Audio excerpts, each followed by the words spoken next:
तो जब भी कोई एक्सीडेंट हो जाता है या कोई ऐसा इंसिडेंट होता है जिसकी वजह से जो है वो लोग मुतासिर होते हैं, तो पेशेंट को या अफेक्टिव पर्सन को जो है प्रॉपर ट्रीटमेंट देने से पहले जो एड दी जाती है उसे फर्स्ट एड कहते हैं। फर्स्ट एड एक गोल्डन टाइम होता है 10 to 15 मिनट्स का, जिसमें अगर हम किसी को प्रॉपर फर्स्ट एड दे दें तो हो सकता है कि हम उस पेशेंट की जान बचा सकें।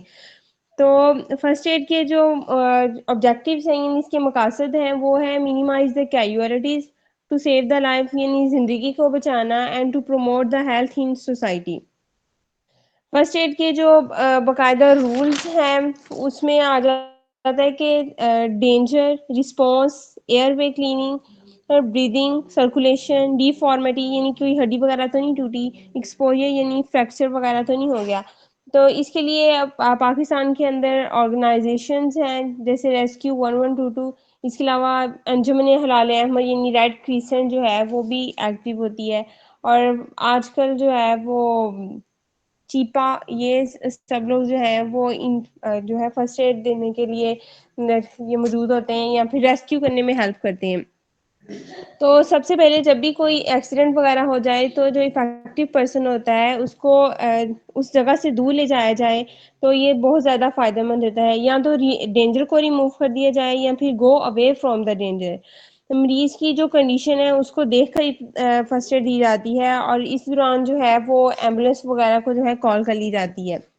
किसी भी हालत में जो है वो पेशेंट को हौसला देना चाहिए, क्योंकि अगर पेशेंट जो है वो घबरा जाएगा तो उसकी हालत मज़ीद ख़राब हो जाएगी। इसलिए बाज़ औक़ात जो है वो कमज़ोर दिल लोग जो हैं डर और खौफ की वजह से मर जाते हैं।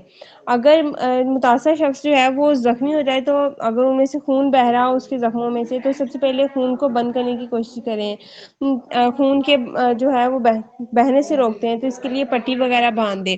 अगर किसी अफेक्टिव पर्सन की हड्डी वगैरह टूट गई हो तो उसको हरकत ना दें, बल्कि जो अफेक्टिव ऑर्गन होता है यानी मुतासरा उस जो है उस पर लेंथ वाइज जो है वो कोई चीज़ बांध दें ताकि वो हिले नहीं। अगर कोई शख्स मलबे के नीचे दबा होता है तो यानी अर्थक्वेक्स के अंदर जो है वो लोग मलबे के नीचे दब जाते हैं, तो उनको नहायत ही एहतियात से बाहर निकालना चाहिए और उनकी कंडीशन के मुताबिक उन्हें फर्स्ट एड देनी चाहिए। अगर किसी का सांस रुक रहा हो, किसी को सांस की प्रॉब्लम हो, तो उसे सीपीआर के थ्रू जो है वो उसकी एयरवे को क्लीन करना चाहिए और उसकी सांस को बहाल करना चाहिए ताकि वो रेस्पिरेशन जो है वो अच्छे तरीके से हो सके। अगर गैस की वजह से कोई इंसिडेंट हो तो जो गैस सप्लाई है उसको कट ऑफ कर देना चाहिए और जो इफेक्टिव पर्सन है उसको ओपन एयर में ले जाना चाहिए और फर्स्ट एड देनी चाहिए। इलेक्ट्रिक करंट किसी को लग जाए तो सबसे पहले तो इलेक्ट्रिक वायर्स जो हैं उनको जिस्म से अलग करना चाहिए किसी ड्राई वुड से यानी खुश्क लकड़ी की मदद से। और अगर मेन स्विच करीब हो तो जो इलेक्ट्रिक सप्लाई है उसको बंद कर देना चाहिए। और एक बात का ख्याल रखना बहुत ज़्यादा ज़रूरी होता है कि जो इफेक्टिव पर्सन है उसको कभी भी तनहा नहीं छोड़ते, कोई ना कोई शख्स जो है वो उसके करीब होना चाहिए। और आज हम बात करेंगे बर्निंग के बारे में, यानी अगर कोई जल जाए तो उसको फर्स्ट एड कैसे देते हैं। तो सबसे पहले तो ये जानना बहुत ज़रूरी है कि बर्निंग होती किस तरह की है। तो there are 3 types of burning.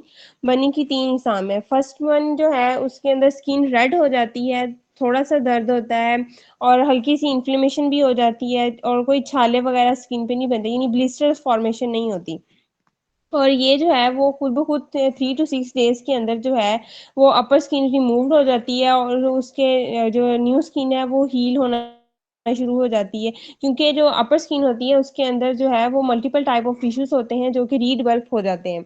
Second type of burning जो है ये बहुत हार्मफुल होती है और इसके अंदर जो आउटर स्किन है वो भी डैमेज हो जाती है और उसके साथ साथ इनर स्किन जो है वो भी डैमेज होती है। स्किन जो है वो रेड हो जाती है, छाले यानी ब्लिस्टर्स फॉर्म होते हैं और ये पेनफुल होती है, इसके अंदर दर्द होता है।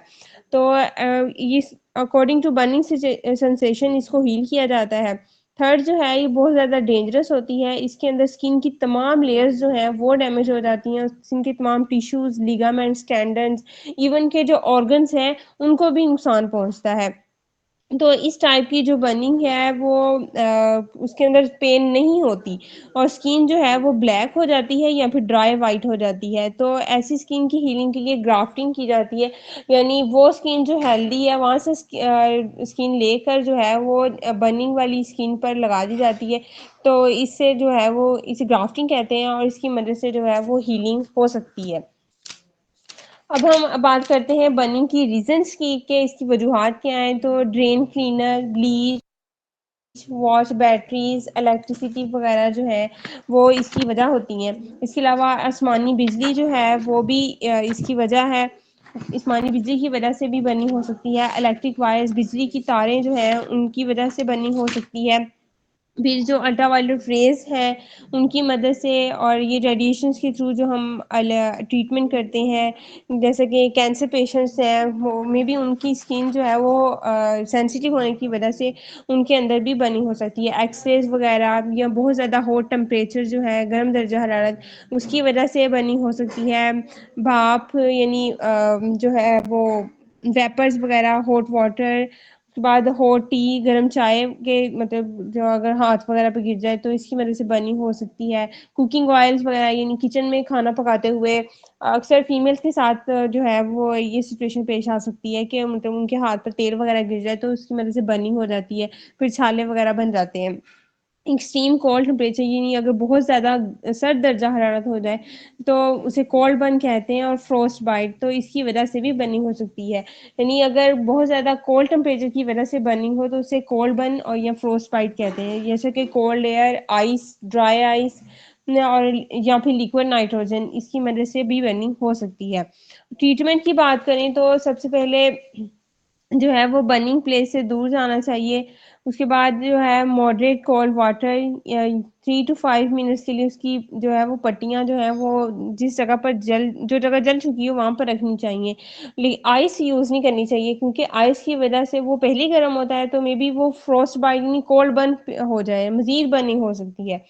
तो अगर हम मॉडरेट कोल्ड वाटर की पट्टियाँ करेंगे तो वो लेस इन्फ्लेमेशन उससे कम हो जाएगी और हीट रिलीज होगी। जो जगह जल रहा है उस पर मक्खन वगैरह, अक्सर हमारे घर में होता है कि अगर जल जाए तो फौरी तौर पे मक्खन वगैरह लगा देते हैं, तो मक्खन वगैरह नहीं लगाना चाहिए। Don't use butter, powders and fats यानी चिकनाइयाँ वगैरह इस्तेमाल नहीं करनी चाहिए क्योंकि इसकी वजह से इन्फेक्शन हो जाता है।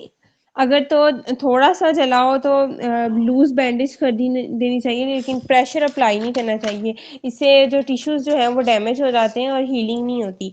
और ड्यू टू बैंडेज जो है वो एयर जो है वो वहाँ तक इंटर नहीं होती और जिसकी वजह से पेन भी कम होती है और फिर बर्निंग प्लेस जो है वो प्रोटेक्ट रहती है।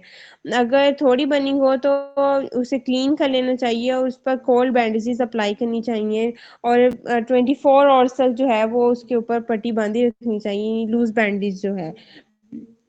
और अगर बहुत ज़्यादा बर्निंग हो, जैसा कि थर्ड टाइप ऑफ बर्निंग के अंदर जो था कि जिसमें स्किन की तमाम layers, tissues, ligaments, tendons, organs damage हो जाते हैं, तो इसमें पेशेंट्स को लटा देना चाहिए और उसके जो हिस्सा जल चुका है उसको ऊपर की तरफ रखना चाहिए।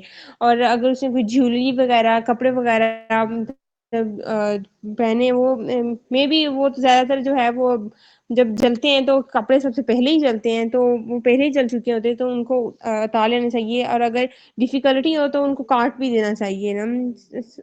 मैं एक्सेप्ट उन कपड़ों के जो कि जिल्द के साथ चिपक चुके हों, यानी बाजू का जलने से वो कपड़े जो है वो स्किन के साथ ही चिपक जाते हैं तो उनको अलग नहीं करना चाहिए। वो हॉस्पिटल में डॉक्टर्स जो हैं वो खुद ही उनका ट्रीटमेंट करेंगे। और जो छाले वगैरह बन जाते हैं उनको भी बार बार टच नहीं करना चाहिए। Thank you, that's it.